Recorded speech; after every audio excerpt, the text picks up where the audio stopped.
Okay, so welcome back, everybody.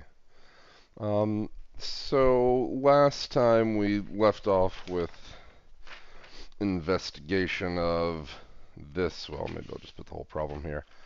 So I have 1D wave equation with initial data, so initial displacement phi, initial velocity c.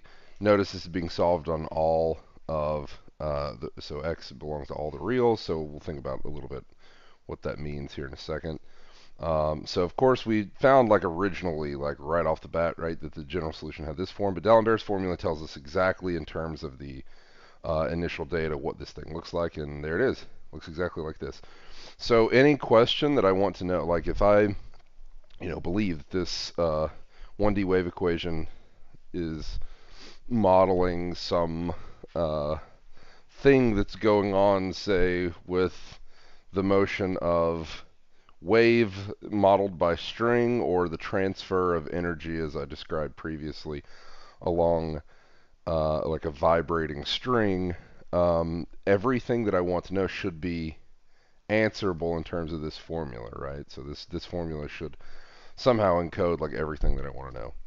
So in order to see that, or in order to maybe kind of think about what is encoded in this thing, it can be helpful to actually write out in words what this formula is, right? So we see exactly the dependence on the initial data, the initial displacement's phi, initial velocity is c. So we see exactly how this dependence works, but it's good to actually say kind of out loud what is going on here. So I'm going to leave my D'Alembert's formula right there. There we go. And I'm going to write out in words what is being said here, right? Okay, so of course, this solution u is, what is this, right? What is the value of u at some x and t? This should be my displacement of the string at the position x and at time t, right? So what this is telling me is this formula is telling me how to find this displacement of my string at any position x and at any time t after the initial time, right? So to find the displacement of the string, that's what the value u of xt is telling me. So to find the displacement of the string at position x and at time t greater than 0, t after the initial time. So this is my u of xt. So to find this, what do? I start by, I have this term and I have this term. So what is this term? This term is the average of the values of phi. But phi is, remember, phi is my initial displacement, right? So it is the average of the values of the initial displacement at x plus ct and x minus ct. So I start by taking the average of the initial displacements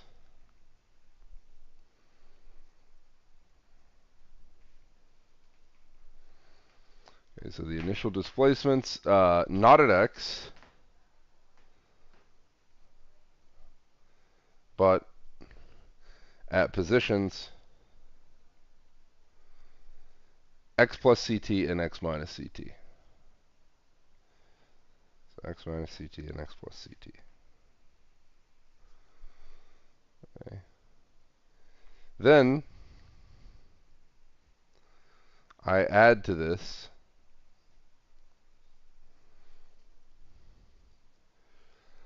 what is this? I'm integrating c. C is the initial velocity, right? So I'm integrating the initial velocity from those same endpoints, right, between those same endpoints. And then I'm doing this kind of averaging thing, but this doesn't seem to, what's going on here, right? So first of all, what is x minus ct, x plus ct, what is the length of this interval? Well, the length of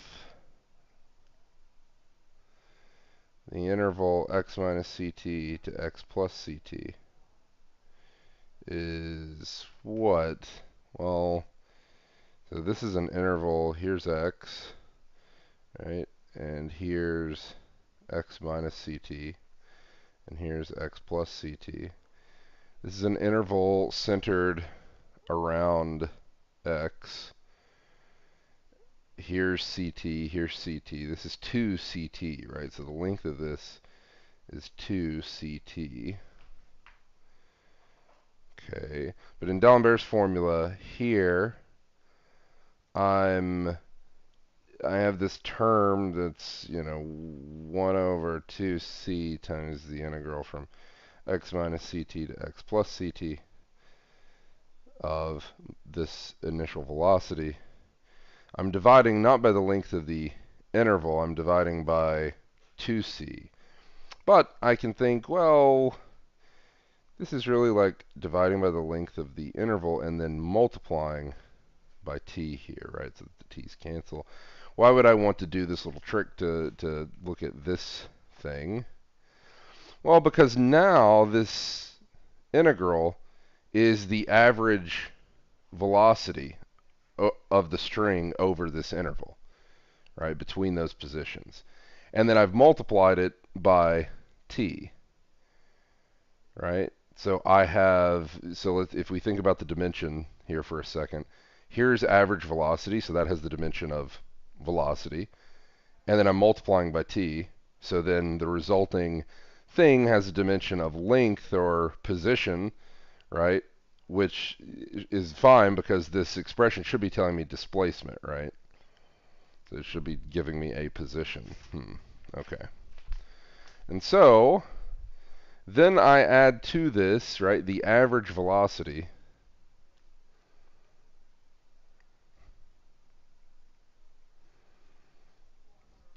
of the part of the string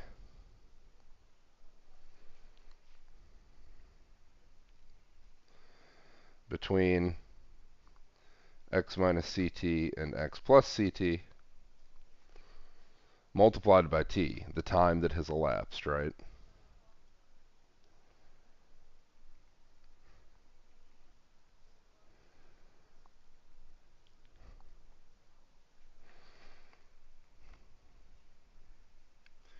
And that is what D'Alembert's formula tells me.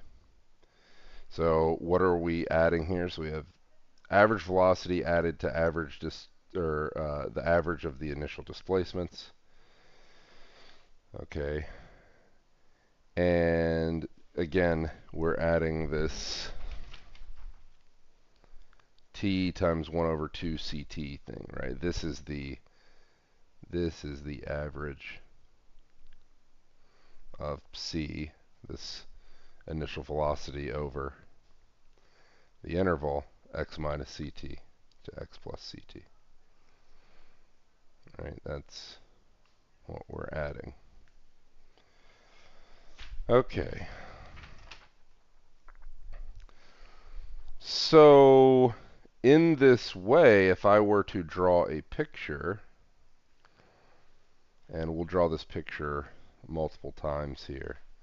If I were to draw this picture, if this is the x and t axes here, then at a point, say xt here, what are kind of the relevant values here, or the relevant other points that help to determine what it is that's going on here? Right, well, this point, of course, lies above x, and then centered at x is this interval I have positions x minus ct and x plus ct. And as we'll see, it's kind of these points that lie in this triangular region are the relevant points here that are, by D'Alembert's formula, just directly, that are the things that are contributing, right, something to my solution at this point. Okay. So again, I'll draw this picture again here in a second, and we'll talk maybe a little bit more about what I'm saying here. But what this is telling me is that specifically, like this, to find initial displacement of the string, which is the thing that I'm interested in here. So to find like the displacement of the string at a completely generic point, right? I should say, what other points kind of in the past influence the solution here, or contribute to the solution here? It's everything in this region. Okay, and that's just directly from D'Alembert's formula and this statement that we've made. Okay. Now, let's see what this actually means for us. So I want to talk about this business that I'm trying to get at here, drawing this picture, is to discuss something called the domain of dependence and the domain of influence.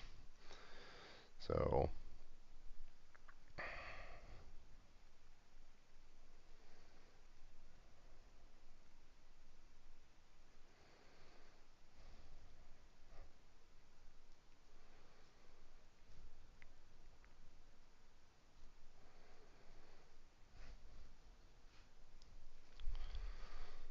okay. So for the domain of dependence, we fix a point and we look at the past. Right, so here I fix a point, say x1, t1, and look at the past.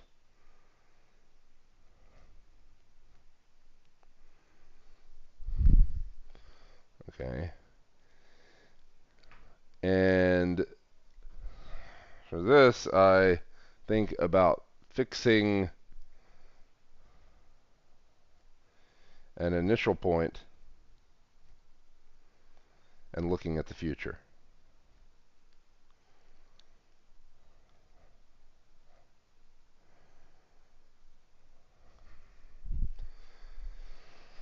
Okay.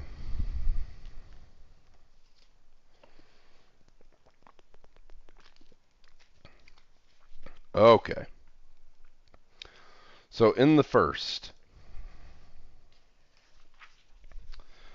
let us fix. So let's fix a point, say x1, t1, and look at the past.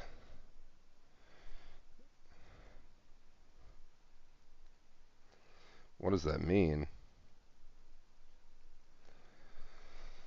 What that means is that really what we want to do is we want to see what points impact the value of the solution at this point. So u of x1, t1. By D'Alembert's formula, we can actually just look directly to see this, right? So here's D'Alembert's formula. There's D'Alembert's formula again. So we can see exactly which points impact this, right? In fact, this, so by D'Alembert's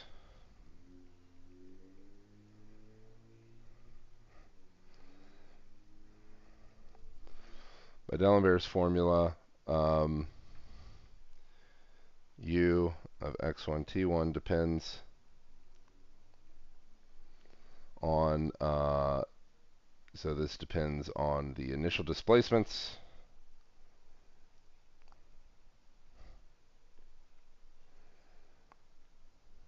at x1 plus c t1 and x1 minus c t1, and all the initial velocities between them.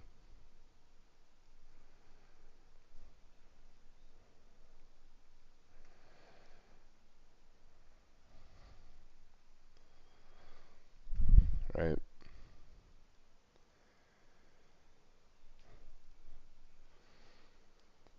So it depends on everything happening initially in this interval, right? The question is, what about at a time before t1? Now, fix some t2 that's less than t1, but it's after an initial time of 0, right?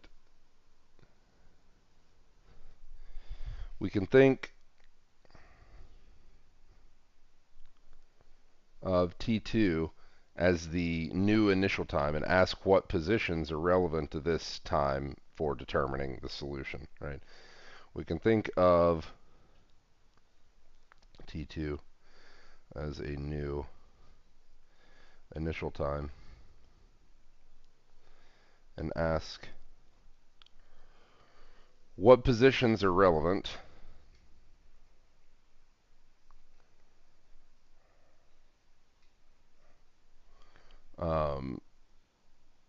at the time t2 for determining the value of my displacement at my original point, right?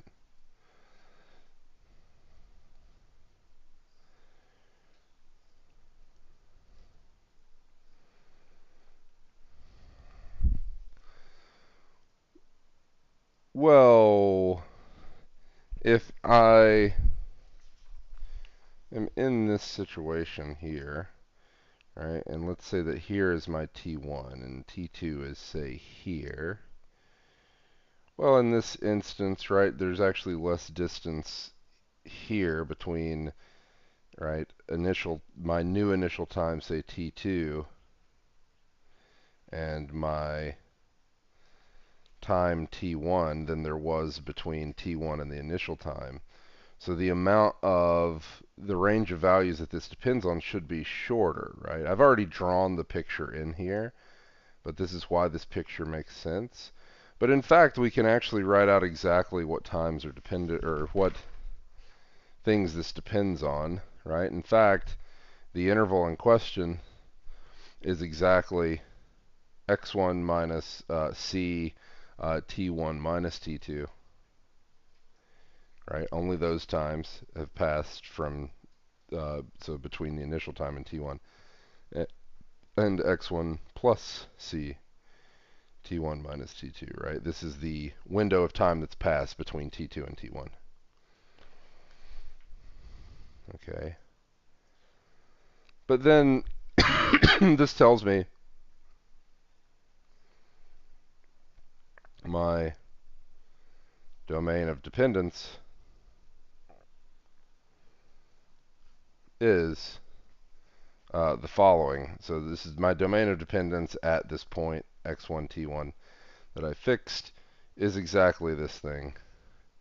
Right, here's the point x1, t1. Here's, of course, the point x. X is centered.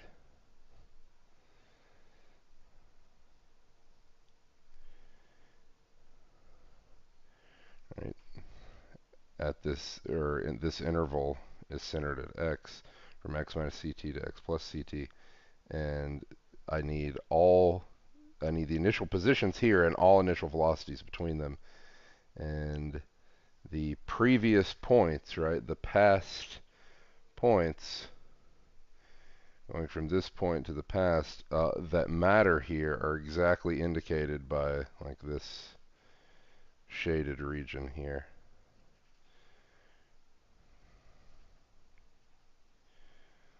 Okay. And all this is just directly by D'Alembert's formula. Okay, so what about the other question? The question of the future, right? Fixing an initial point and seeing what points are influenced by the relevant data at that point. Okay. Okay. So, for the domain of influence,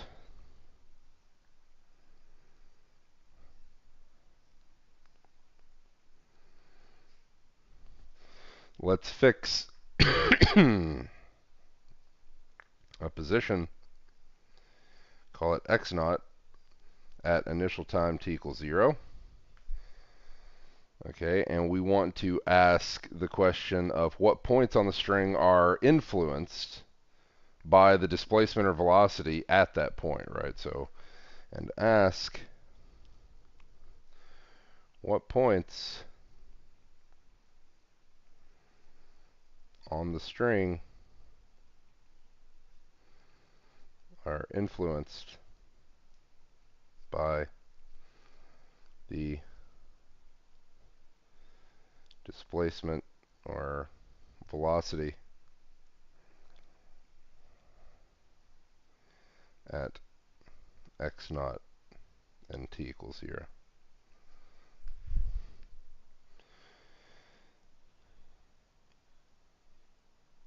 Well, again, what do I know here, right? By D'Alembert's formula,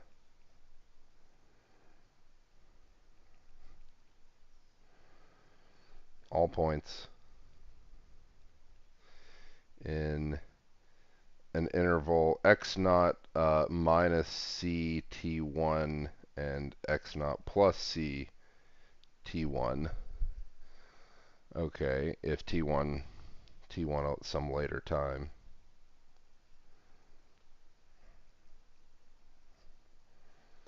are influenced by our values at x naught and t equals 0.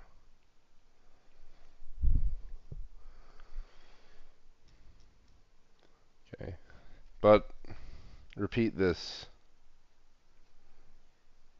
for arbitrary, future time.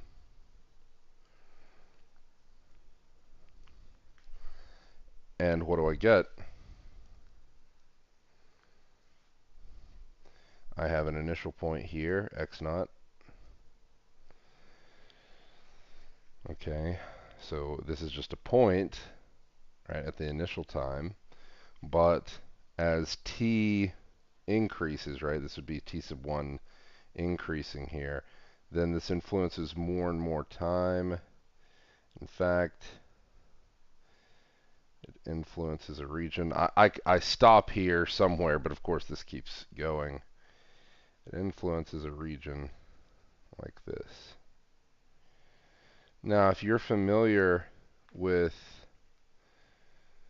concepts of like light cones, for instance, then you may recognize this sort of behavior as kind of a lower dimensional version of that sort of thing that's going on. So this may, you may recognize this from other places. But what's amazing about this, what's very nice, is that we got this directly out of D'Alembert's formula, right? And so we didn't need to. There was no hand waving that needed to be done here. We actually just got it. It directly was spat out of that explicit formula.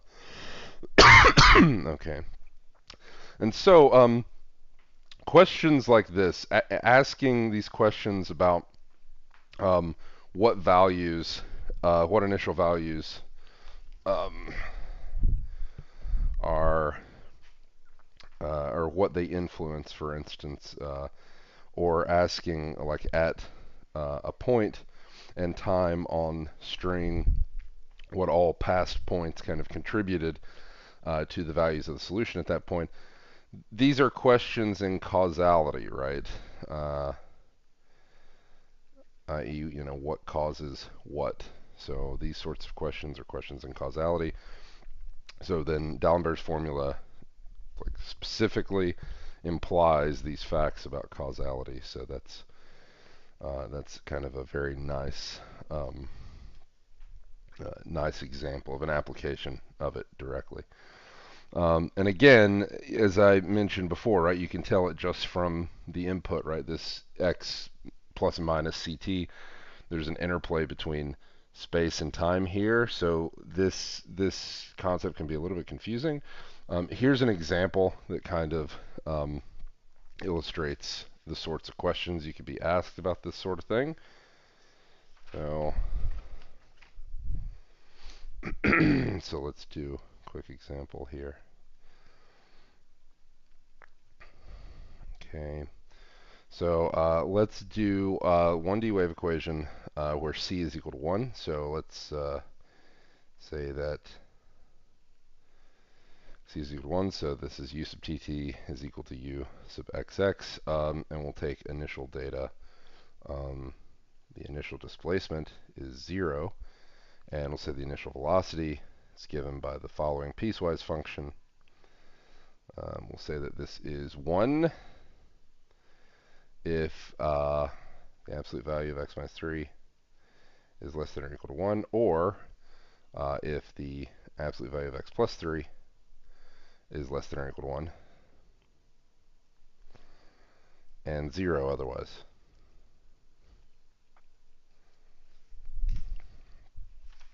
Okay. So then, 1D wave equation, here's my initial data. Initial displacement is 0. Initial velocity is this simple piecewise function. Here's D'Alembert's formula. Since my initial displacement is 0, this term is not here, and so all I get is this term. C is equal to 1 here, so this is just going to be 1/2 times this integral. So by D'Alembert, I'm going to be able to write out the solution to this immediately, and hopefully that will allow me to answer any of these types of causality questions that are asked. So what are some of the questions that could be asked here? So one, we'll say at t equals 1 and say t equals 4, what are the positions on the string where the displacement u is non-zero? What are the positions on the string where the displacement u is non-zero? So that's the first question.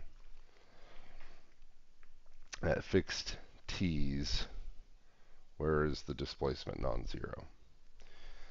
Second question, at, say, t is equal to 10, what are the positions on the string where the displacement u is maximal?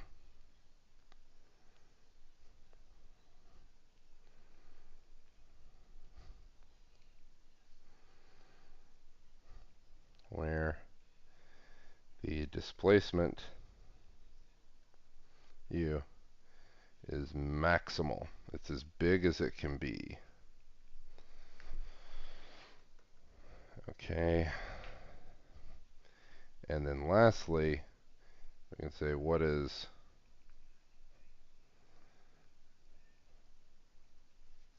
this thing, u of 0t as a function of t?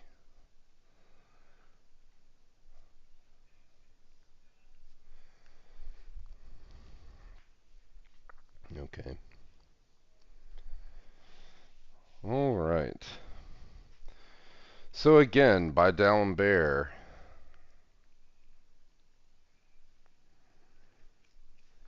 my solution here is, so this is u of xt is given as, remember, phi here is 0, so I don't have that term. C is 1, so this is 1/2 times the integral from x minus t to x plus t of this initial displacement, right? So this is 1/2, or sorry, this initial velocity. This is 1/2 times the integral from x minus t to x plus t of c of s ds. Okay, where C is this piecewise function here, right? So since this is my explicit solution to this thing, I should be able to answer absolutely everything required of me using this. Okay. All right. And so, what do I need to do now? So to answer these questions, let's think. All right. So first of all, let's think here. Okay. One, let's kind of formulate firstly when this thing is non-zero, right? So what is the set that x needs to belong to for this thing to not be zero? Well, I need the absolute value of x minus 3 to be less than or equal to 1. Okay.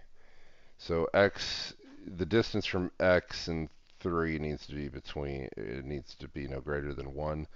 So I'm allowed to go between 2 and 4. Same thing is true here for minus 3. I'm allowed to go between minus 2 and minus 4. So really I need x to belong to the set minus 4 to minus 2 or 2 to 4, right? X has to be in either of those intervals for this thing to be non-zero, right? So a way of recasting this condition is this function is 1 if x belongs to the union of these two open intervals, and 0 otherwise. Okay. Okay. And so, let's think here. I'm asked for fixed t where this thing is non-zero, right? So this function, this integral, of course, is going to be 0 if this function is 0 everywhere that overlaps this. So basically, I need the interval that I'm integrating over to overlap one of these intervals, right? So then at a fixed t, I need to ask myself whether or not this is going to happen, right? So the idea is fix a t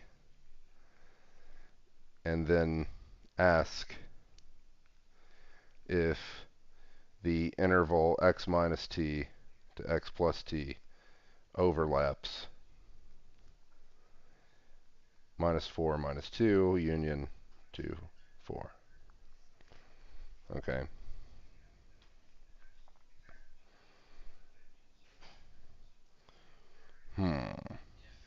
Okay. So the first one, of course, is I was asked a question about t equals 1. So let's let t equals 1. Okay. The question is, when does x minus 1, x plus 1 overlap minus 4, minus 2 union 2, 4? Well, let's just try, for instance, if let x be equal to 10, right? We could have picked whatever here to make this better. If x is equal to 10, what does this interval become? This would be 9, 11 here. Does that overlap this at all? No, right? It doesn't. And I can think of just trying to reduce this one whole number at a time to see when it starts overlapping it. And notice that you do that at x equals 5, I start to have overlap, because when x is equal to 5, what I get is 5 minus 1 is 4, so this is 4 to 6.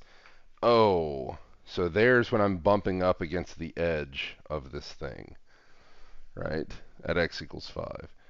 If we keep going, right, then, of course, at x equals 4, it actually has a point. It actually has points in common.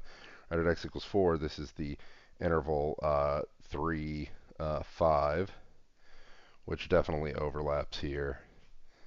Okay, and so on. Now, if I keep going, you'll notice that at x equals 1, the interval in question is 0 to 2, so this lies in the middle here, and it stops overlapping again, right? And if I keep going, right, so this doesn't overlap the right interval, nor the left one, it's in between them, right? So if I keep going, right, now my displacement is 0 again because it doesn't overlap any of them. Right, so if I keep going here, what do I get? Right, so now if I try x equals 0, I'm just going to get the open interval minus 1 to 1. That also is in the middle here and doesn't overlap either of these. What about x equals minus 1? If x equals minus 1, I have minus 1, so that's minus 2 and 0 here. Okay, so this is starting to touch this one, right? So continuing past here, this is going to actually overlap, right? So if x is equal to minus 2, this would be minus 3 minus 1, which definitely overlaps this left interval. And it keeps overlapping until x equals minus 5. Then I have minus 6 to minus 4, right? So the overlap occurs for x values between 5 and 1, stops between 1 and minus 1, and then between minus 1 and minus 5. So when t is equal to 1, what I need, so u is non-zero if x belongs to the interval minus 5 to minus 1 union 1 to 5.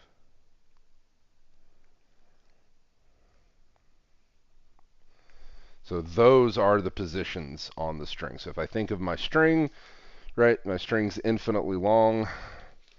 I have positions denoted by a single real number on the string. Then the positions between minus 5 and minus 1 and 1 and 5 are where u is non-zero at t equals 1 for the fixed value of t equals 1. This is where my displacement is non-zero. Okay, at the time t equals 1, my displacement on the string is non-zero between these positions. Everywhere else it's 0. Okay. So now we can do the exact same thing for t equals 4.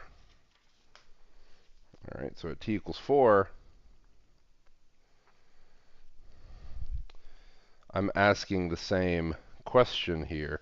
But now, instead of having windows x minus 1, x plus 1, I have windows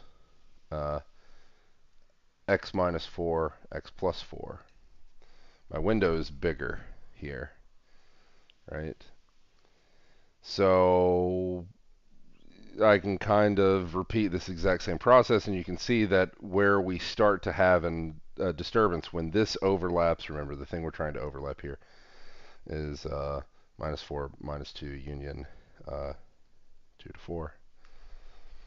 So we begin to have an overlap here when x is equal to 8, right? So x equals 8. This is the beginning of my overlap, so this would be 8 minus 4, which is 4, and 8 plus 4 is 12. So there's where we begin to have an overlap. And actually, because this window is bigger, we continue to have an overlap until x equals minus 8, right? If you don't believe that, if we just check at x equals 0, this would be minus 4 to 4, which overlaps this thing, right? So in fact, we continue to have an overlap until x is equal to minus 8.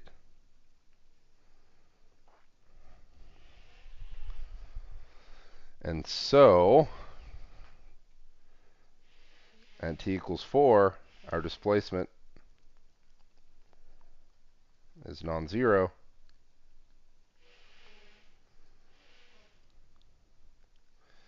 When x is in now a continuous interval, right? We don't have a break here, -8 to 8.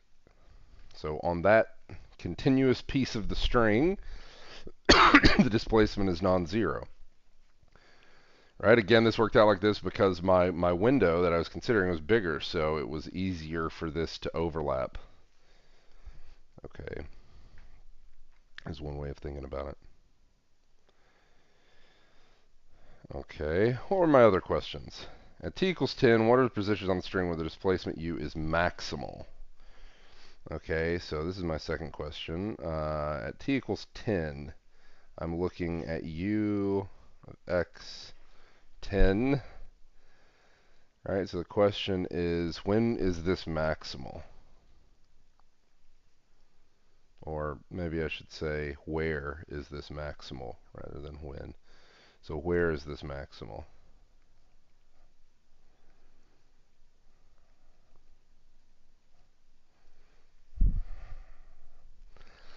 How do I answer that?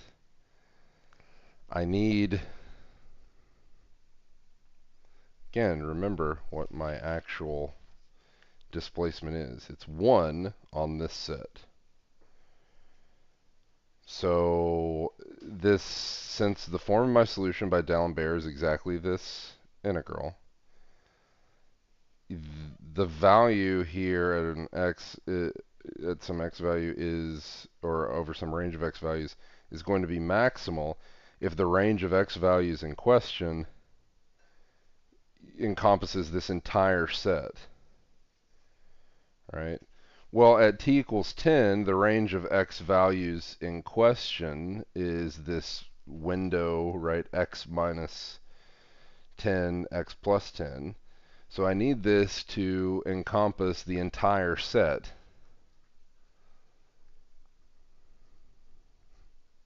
All of -4 to -2 union 2 to 4.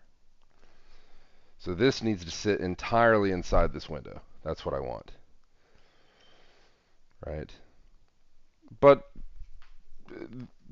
all I need for that is x to be in -6 to 6. You can check that yourself. Again, the same sort of analysis that we did for the past two fixed times gives us that this is the set where that happens. So if x is in this range from -6 to 6, that is the range at which, if you've picked an x in here, this is going to be as big as it can be. This displacement is going to be as big as it can be. So on this point of the string, right, I'm no longer asking where the displacement's non-zero, it's where it's maximal, but I'm thinking in the same way here just by asking, I don't want this merely to overlap somewhere, I want this window to include the entire set. And it does so for these values, and you can check that yourself. Okay. So, the last question. All right, my last question was, what is u of 0t as a function of t? Right? So, of course, by D'Alembert, here's exactly the generic form of this for any point xt. There it is. Okay. So what is u of 0t? Well, I'm just plugging in 0 here. So this is 1/2 times the integral from -t to t of c of s ds. There it is. Okay. Well, what can I think about here, right? So first of all, if I want to see what's going on from my initial time to some other time, right? So note from my initial time t equals 0 to say t equals 2, we'll notice. From t equals 0 to t equals 2, this goes from, if we're looking at the window minus t to t, right? Whether it's between, at t equals 0 all the way to t equals 2, even minus 2 to minus 2, this doesn't intersect this. So from t equals 0 to t equals 2, this window minus t to t does not intersect our region where this function c is non-zero, right? So here, this does not intersect minus 4 minus 2 union 2 to 4.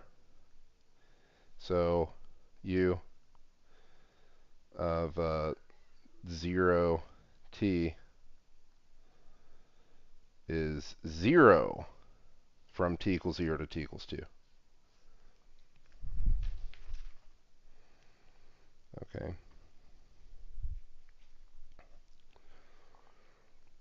All right. Now, at t equals 2, of course, as t gets larger, it begins to intersect this, right? It begins to intersect both of these intervals, right? And so what happens, right, to minus t to t when t is greater than or equal to 2, right? Well, at some point,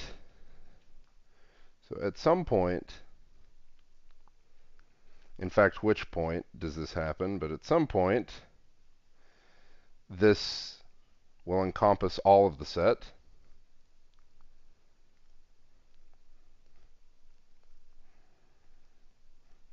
Remember, this is the set where c is non-zero, right? So if this encompasses all of the set, this would have its max value, right? If it has its max value, though, it's 1 here, 1 here. If I'm integrating from, say, first of all, what is the point where minus t to t encompasses all of this set? It's when t is equal to 4, right? The interval from minus 4 to 4 encompasses this entire thing. So in that case, I would have an integral from minus 4 to 4 of this function that is 1 on this interval and 1 on this interval. That integral is just the length of this integral plus the length of this integral. This is 2 plus 2. That's 2 plus 2. That's 4 times 1/2 is 2, right? So this will encompass the entire set, and the value of u at such points is 2. Of course, this would be true for any t greater than or equal to 4, right? So the larger the t, the more this set encompasses, but of course this thing is 0 off of these two intervals. And so, so long as t is at least 4, you get the same answer. This displacement is just 2. So the question is then what happens between, right? What happens when t is strictly greater than 2? But so what happens when t is strictly greater than 2, but less than 4? Well, in this case, right, again, here's my interval, and I'm looking at the interval minus t to t and seeing where it overlaps here. But this 1/2 times the integral from minus t to t of c of s ds, this thing is 1 only on these intervals. But if t is between 2 and 4, there's some overlap, but the amount of overlap changes depending on t. But then what is this interval computing? Because c is 1, it's computing the length of whatever the overlap is here plus the length of whatever the overlap is here. What is the overlap here? Whatever the overlap here is going to be what? So here, this is going to be like minus 4 minus t, right? And here, this is going to be 4 minus t. Those get added together here, and then I'm dividing by 2, right? So here I have an expression, right? This would be like 2t minus 4 is the length I would get from these, but then I'm dividing by 1/2. So this is going to be t minus 2. Right? This is equal to t minus 2 if t is between 2 and 4. Right? And that's just by computing the length here, right? The overlap minus t to t. Okay. All right. Okay. And so, how does this work? Or maybe I should say, like, how do I know that this is what I end up with? I can just check, right? What's the overlap here? What's the length of this? It would be minus 2 minus t. What about here? It would be t minus 2. All right, this is also t minus 2. I add them together, I get 2, right? The overlap would be 2 times t minus 2 times 1/2 outside the integral. So this is t minus 2. All right, putting that all together, u of 0t is 0 when t is between 0 and 2. It is t minus 2 when t is between 2 and 4. All right, actually, here, to make this make sense. And then it is 2 when t is greater than 4.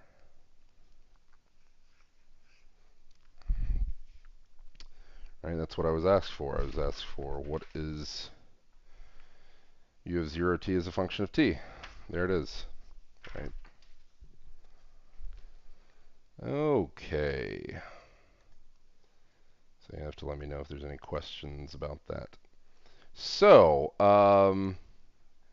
on to two kind of more general examples here. I'm going to show you some pictures. These are examples of a plucked string and a hammer blow, right? So more examples. A plucked string and a hammer blow. So what are these examples of? So the example is when, so this is initial displacement non-zero, initial velocity 0, and the hammer blow is initial displacement is 0 and initial velocity is not 0. And you can think about in your mind, right? You can think about why these instances of my initial data, so zeroing out the initial velocity versus zeroing out the initial displacement, why these correspond to my notion of a plucked string. You can think of like a plucked guitar string or a hammer blow. But the first thing I want to do before I show these, and I'm going to show these on screen rather than draw a bunch of profiles because there'd be no point in me making all these drawings when there's already very, very nice drawings that exist. So there's a big warning here. So warning, warning / remember.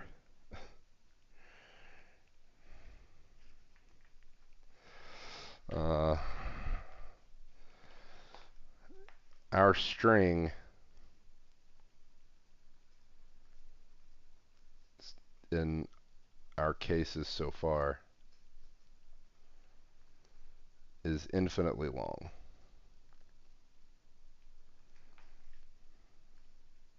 I.e. it has no ends, right? So why does this matter? Well, so let me find, here's the IVP that D'Alembert's formula solves. You'll notice, so you'll notice that in all of these cases, the region I'm solving over indicates that this string in question, this vibrating string, is infinitely long. All right, so this is an infinite string, or like an ideal string. Okay, why does that matter for what I'm about to say? Because I'm going to show you some profiles for plucked string and hammer blow, and they're not necessarily going to match with your intuition for what you think these things should look like. If this was like seriously a plucked guitar string, for instance. But of course, a plucked guitar string is a string that has fixed ends, right? The ends are fixed. And when you have fixed ends, when you have a finite string rather than an infinite one, then the question of boundary conditions come in. Right now, there's a physical boundary, the ends of the strings, and the question of what's going on at the boundary, right, matters. And we'll see that this substantially matters. We're going to have to, think a lot. We're gonna have to think hard about what we get out of that, and what we have to do to kind of address that. So it's going to be a different situation to be in than this infinitely long string situation. So it's okay if the intuition doesn't match, because the intuition you have is for a string with fixed ends. We're not going to get to that until a little bit later. So that's the main warning, right? So our string is so far infinitely long. Thus, our pictures may not or will not really match your intuition for these situations applied to a string of fixed length, fixed finite length. Okay, we'll address that, as I said. We'll talk about this, but this is the idea. Okay. So now, for the plucked string.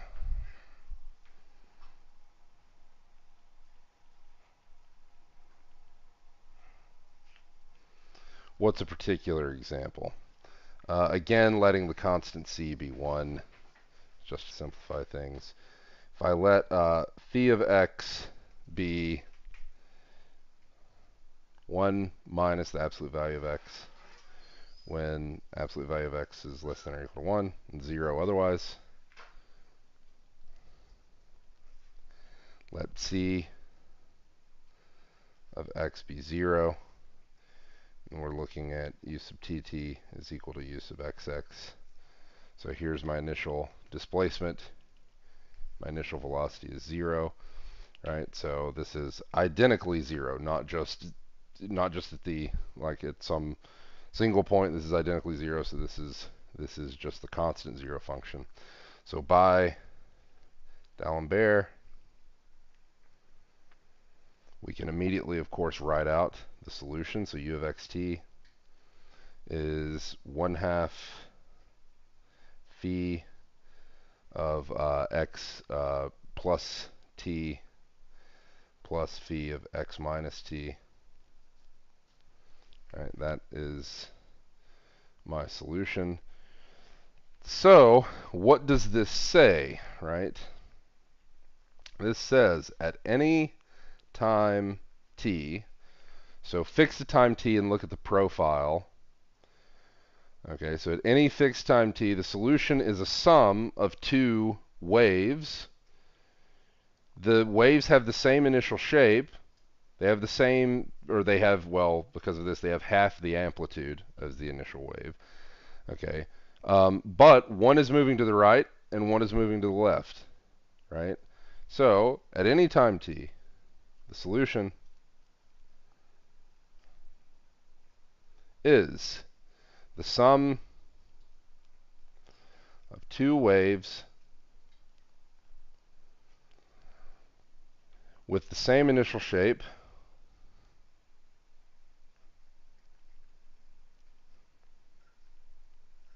half the amplitude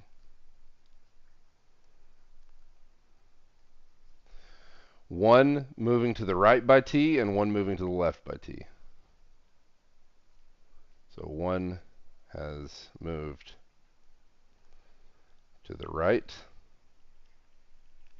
by t, one to the left by t. If you want to see increasing time profiles for these things, give me 1 second, and I will show that to you.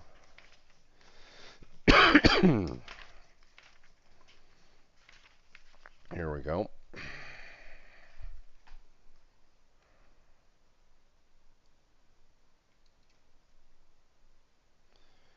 Here's the profiles for my plucked string at time. So here is the initial time, and then after the initial time for fixed times, these are the profiles. And you see that exactly what we wrote out in words is being mimicked here. Okay. All right.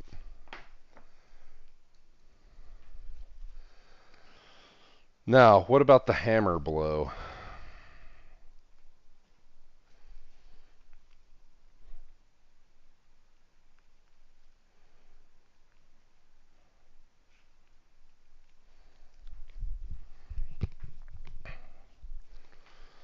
Okay.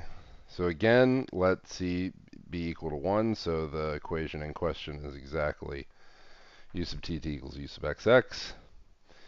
When we say hammer blow, what are we thinking about? Imagine you strike a piano key. You know what this corresponds to, hitting like the strings in the piano, right? That is an example of a hammer blow. Okay. And so now let's let phi be identically equal to 0 and let my initial velocity be non-zero. So we'll say here this is like 1 if absolute value of x is less than or equal to 1, and 0 if absolute value of x is greater than 1. Okay. Again by D'Alembert.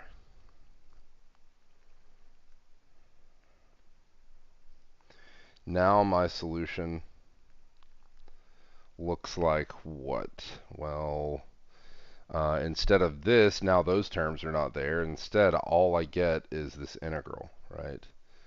So this is 1/2 the integral of x minus t, x plus t. Hey, this is the type of thing we dealt with in our example that we fully worked out. Okay. And so, what is it that I'm doing here, right? So here's what my solution looks like. If I want to see what this is doing for fixed times t, I want to fix a time t and then mess around with what's going on here in this integral, right? So I fix a time t, look at different values of x, and this formula is going to tell me exactly what u is at some x and t, right? And in fact, here, because C is very simple, this is actually going to tell me what? This is like 1/2 the length of the intersection between, right? This is going to be like 1/2, right? This is 1/2 times length of intersection between the interval x minus t to x plus t and minus 1 to 1.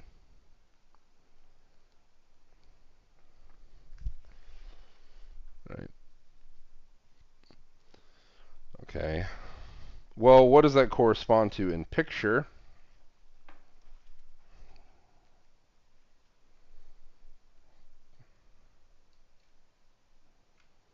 here. Again, note the initial time profile, right, which makes sense. This is the hammer blow, so the initial displacement is 0. And then after that initial hammer blow, look at the displacement here.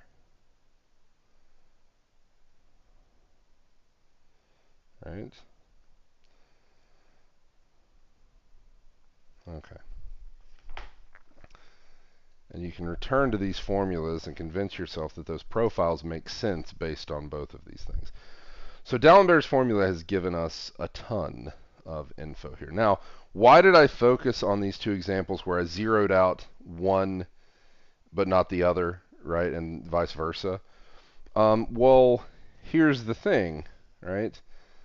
This wave equation is linear. So our wave equation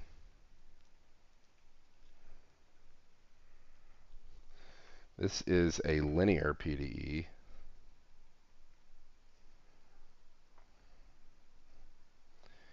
And so way back on like the first day of class, when I was talking about some general facts that we knew about linear PDEs, one of them is that we have a principle of superposition.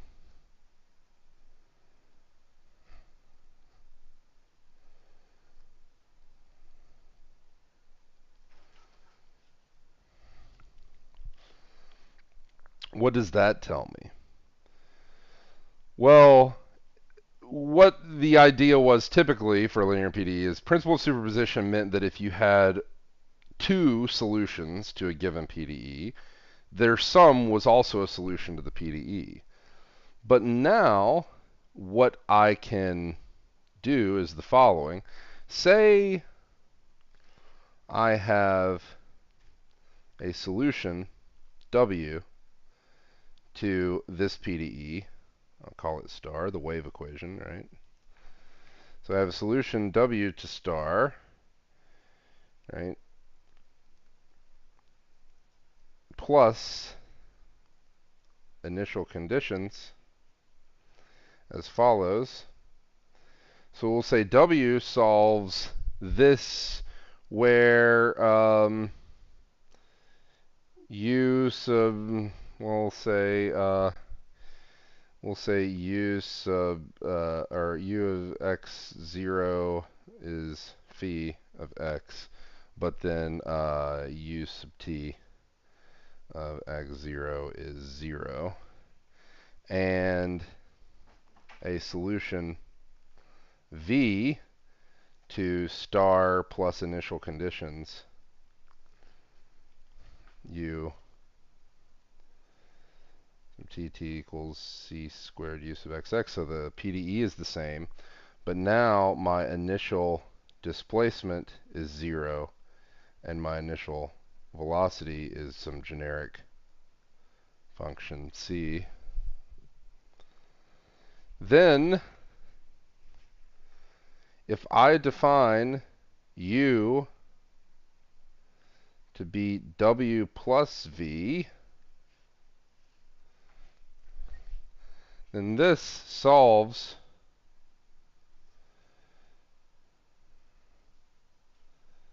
the same PDE, which you can verify, with initial displacement phi and initial velocity c.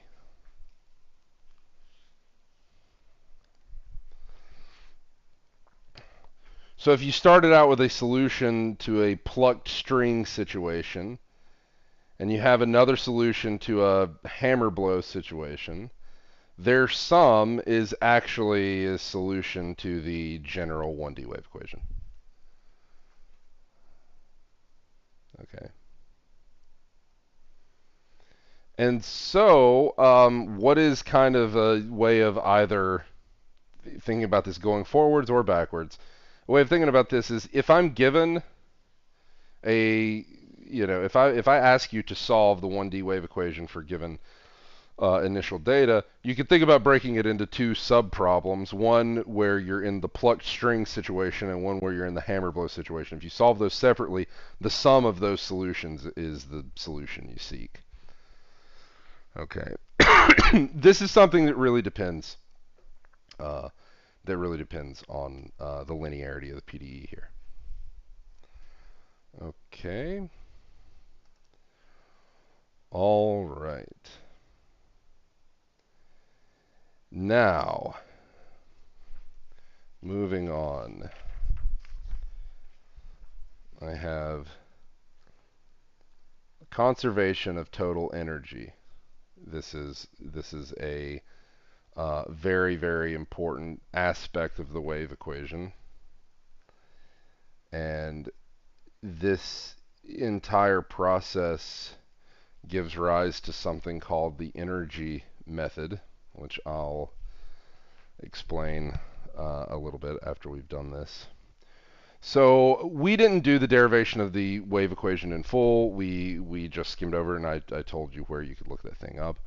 But if you were to look at the derivation of the wave equation, so we at least wrote this down. We said that the c in question, right, the c squared was like t over rho, where t was like, this is thought to come from like the tension of the string in question, and rho was the mass density, right? And so our wave equation, another way of writing it, was in this way. So u sub tt is equal to t over rho u sub xx.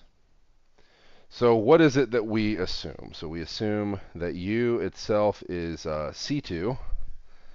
Okay, so this is a C2 solution of the wave equation. Remember, being C2 means having second order partials continuous of second order and below, of course. The initial data we assume are smooth with what's called compact support on whatever region in question. So here, we can say this is C2R, and this is C infinity R. So C infinity, remember, means smooth. This C means compact support.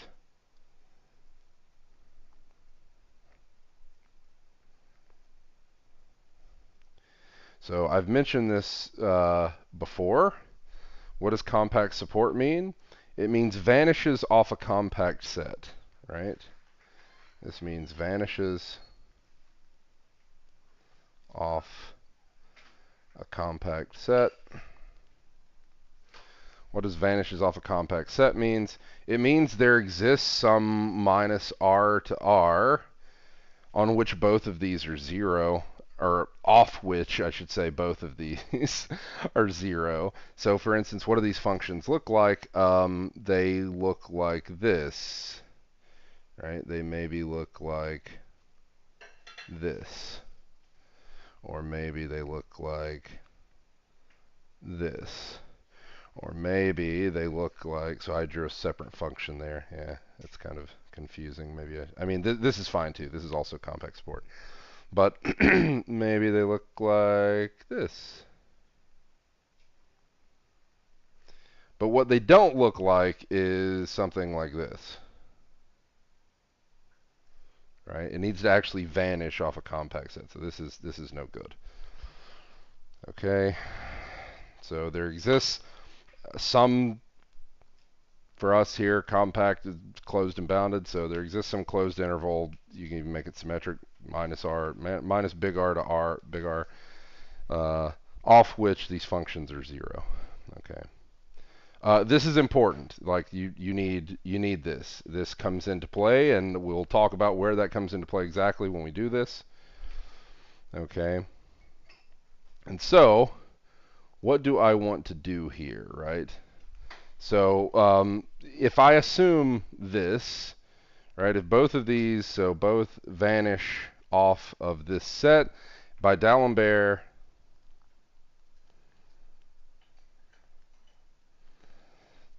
again, D'Alembert's formula, keep bringing it back because it's important. We use it for kind of everything. Since by D'Alembert's formula, our solution U can be determined entirely from this.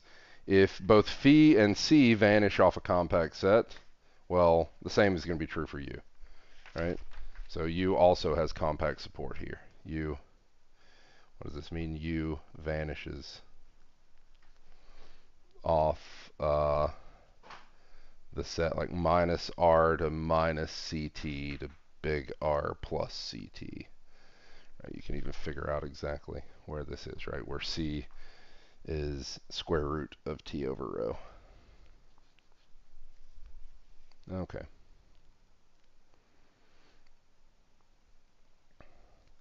Now we have two definitions, okay? We have definitions for the kinetic energy and definitions for the potential energy.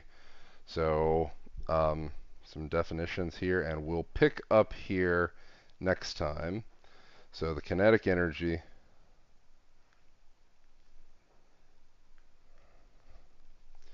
we will define to be the following. This is 1/2 the integral from minus infinity to infinity of rho u sub t squared dx. All right, that's this integrals with respect to x. This is my kinetic energy. This is, you can kind of go back and remind yourself that this is the form kinetic energy should take for this situation. I'll talk a little bit more about this in the next lecture. And the potential energy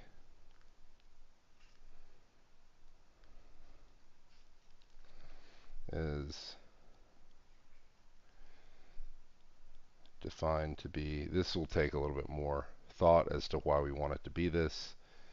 So we want this to be t over 2 times the integral from minus infinity to infinity of u sub x squared dx. Okay.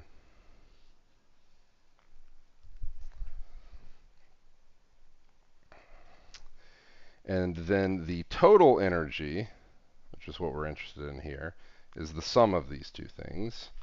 And we are going to show that the total energy is conserved. So that's what we aim to show. So we'll do that in tomorrow's lecture.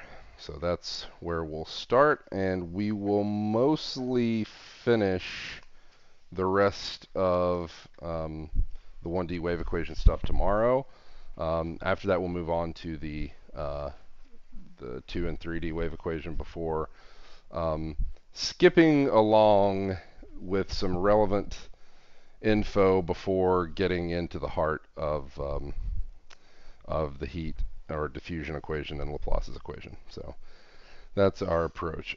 Your current homework is due tonight, and then I will later tonight I will assign your next homework, and then I'll also post some info this week about your midterm. So your midterm will be posted later, maybe by the end of this week, and then you'll have a couple days to do it at least. So anyway, that's that. So I will see you all tomorrow.